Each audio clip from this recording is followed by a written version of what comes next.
Hello बच्चों, आपका एक बार फिर से स्वागत है हमारे channel easy way to study में। बच्चों, आज हम आपके लिए लेके आए हैं कक्षा 7वीं की विज्ञान विषय की वर्कशीट नंबर 2। बच्चों, जैसे कि आप सभी जानते हैं, सबसे पहले यहाँ पे हमें अपना नाम लिखना होता है और नेक्स्ट फील्ड में हमें अपने कक्षा अध्यापक का नाम लिखना होता है। चलिए देखते हैं अपनी वर्कशीट।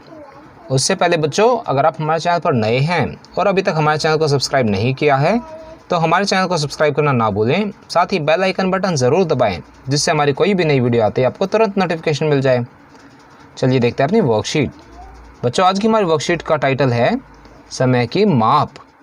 चलिए देखते हैं बच्चों। रवि एक लंबे अंतराल के बाद अपने विद्यालय जाने के लिए तैयार हो रहा था। उसकी नज़र बार बार दीवार घड़ी पर जा रही थी। प्रकृति में बहुत सारी घटनाएं निश्चित अंतरालों के पश्चात स्वयं दोहराती हैं। उदाहरण के लिए एक दिन, एक माह तथा एक साल सभी समय के निश्चित अंतराल को दर्शाते हैं। बच्चों, इसके ऊपर हमसे कुछ प्रश्न पूछे गए हैं। चलिए देखते हैं इन प्रश्नों के उत्तर। हमारा फर्स्ट क्वेश्चन है, रवि दीवार घड़ी में बार बार क्या देख रहा था? तो बच्चों, इसके आंसर में हम लिखेंगे रवि दीवार घड़ी में बार बार अपने विद्यालय जाने के लिए समय देख रहा था। चलिए चलते हैं अगले प्रश्न पर। अगला प्रश्न है, रवि और किस तरह से समय का पता लगा सकता था? तो बच्चों, इसका उत्तर हम लिखेंगे रवि समय का पता मेज घड़ी या फिर अंक डिजिटल घड़ी को देखकर भी लगा सकता था। चलिए आगे चलते हैं। यहाँ पे बच्चों हमें कुछ और प्रश्न दिए गए हैं। चलिए इन प्रश्नों के भी उत्तर देखते हैं। पहला प्रश्न है, एक सूर्योदय से अगले सूर्योदय के बीच का समय है। तो बच्चों, यह होता है एक दिन। अगला प्रश्न है, एक अमावस्या से अगली अमावस्या के बीच का समय है। तो बच्चे, यह होता है एक माह। अगला प्रश्न है, सूर्य की एक परिक्रमा पूरा करने में पृथ्वी द्वारा लिया गया समय। तो बच्चों, यह होता है एक साल। चलिए आगे चलते हैं। यहाँ पे बच्चों हमें कुछ और प्रकार की घड़ियाँ दिखाई गई हैं। पहला है दीवार घड़ी, दूसरा है मेज घड़ी और तीसरा है डिजिटल घड़ी, जिसे अंक घड़ी भी बोलते हैं। समय मापने के लिए सामान्य युक्त घड़ियाँ। सभी घड़ियों में आवर्ती गति का उपयोग किया जाता है। आवर्ती गति का एक चिरपरिचित उदाहरण है सरल लोकक। वह गति जो एक निश्चित समय अंतराल पर स्वयं को दोहराती है आवर्ती गति कहलाती है। उदाहरण के लिए पृथ्वी का सूर्य के चारों ओर की गति, झूले की गति इत्यादि। अब बच्चों, सरल लोकक कैसा होता है? वो दिखने में कुछ ऐसा होता है।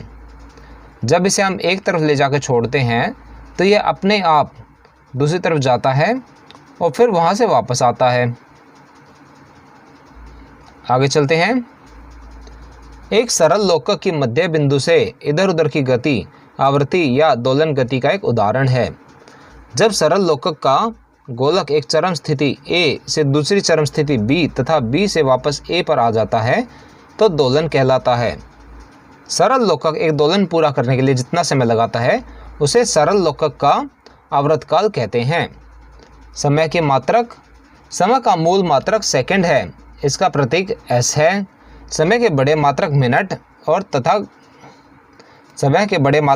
तथा घंटा हैं। बच्चों, अब इसके आधार पर हमसे कुछ और प्रश्न पूछे गए हैं। चलिए देते हैं इन प्रश्नों के उत्तर। हमारा पहला प्रश्न है, सूर्य के चारों ओर पृथ्वी की गति डैश गति का उदाहरण है। तो इसमें उत्तर आएगा आवर्ती गति। चलिए चलते हैं अगले प्रश्न पर। हमारा अगला प्रश्न है, आवर्त काल से आप क्या समझते हैं?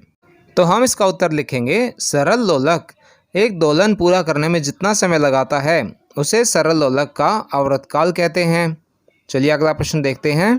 हमारा अगला प्रश्न है, किसी भी कार्य को समय पर पूरा करने के 2 लाभ लिखिए। इसके बच्चों मैंने अपनी तरफ से 4 लाभ लिखे हैं। आप चाहें तो इनमें से कोई लिख सकते हैं या फिर अपनी तरफ से भी कोई लिख सकते हैं।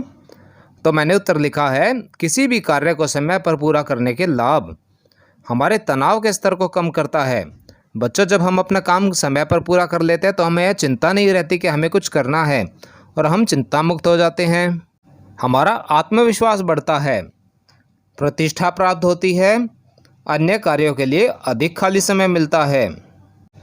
बच्चों, आप चाहें तो इनमें से कोई भी 2 लाभ लिख सकते हैं। इसी के साथ हमारी वर्कशीट यहाँ पे समाप्त होती है। आशा करते हैं आपको ये अच्छे समझ में आई होगी। बच्चों, अगर आपको हमारी वीडियो पसंद आई हो तो उसे लाइक करना और अपने फ्रेंड्स के साथ शेयर करना ना भूलें। साथ ही अगर आपका कोई क्वेश्चन है तो उसे आप कमेंट सेक्शन में ज़रूर पूछें। हम आपके क्वेश्चन को जल्द से जल्द आंसर करने की कोशिश करेंगे। और बच्चों, अगर अभी तक आपने हमारा चैनल सब्सक्राइब नहीं किया है तो ऐसी ही नई नई वीडियोज़ को देखते रहने के लिए हमारे चैनल को सब्सक्राइब करें। साथ ही बेल आइकन बटन ज़रूर दबाएं, जिससे हमारी कोई भी नई वीडियो आते ही आपको तुरंत नोटिफिकेशन मिल जाए। Thank you.